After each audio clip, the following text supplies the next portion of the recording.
आज चाहिँ यो बाइक स्टार्ट गर्न आएको अराउन्ड कति 5 महिना बाद बाइकको हालत हेर्नु न धुलो अब पानी त प्रशस्त छ पानी जरुरी बाइक पखाल्नुपर्छ अब किक बासी स्टार्ट हुने बाइक यो अब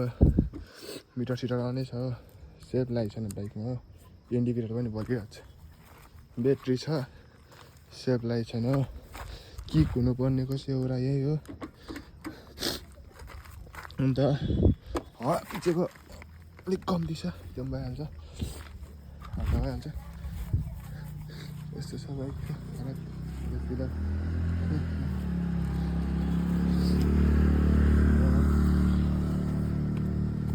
पानी त प्रशस्त छ पानीको त दुःख छैन हो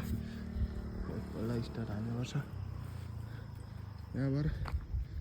डराउँदै उकालो गएर यहाँ हाल्यो भने पनि हुन्छ होला स्टार्ट कि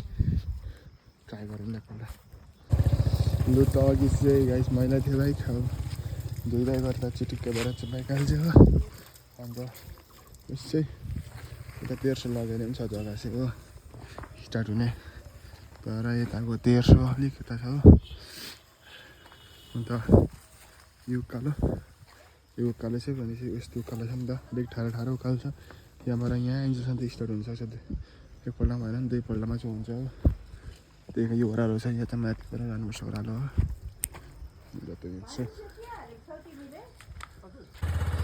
फाइनली गाइस बाइक चाहिँ स्टार्ट भयो यहाँ तल यहाँ आएर स्टार्ट भयो र त्यो माएर यहाँ राखिदिइरहेको छु सक्नुहुन्छ तपाईँहरू बाइक स्टार्ट भयो अब एकपल्ट बन्द गरेर फेरि सेल भन्नुपर्छ अब स्टार्ट हुन्छ कि हुँदैन त्यति बेला चाहिँ हो गाइस बाइक चाहिँ मजाले हिट भइसकेको छ हो बन्द गरेर एकपल्ट सेल फाल्नु मलाई अब स्टार्ट हुनु थाल्यो बाइक चाहिँ कति 5 महिना बाद जति चाहिँ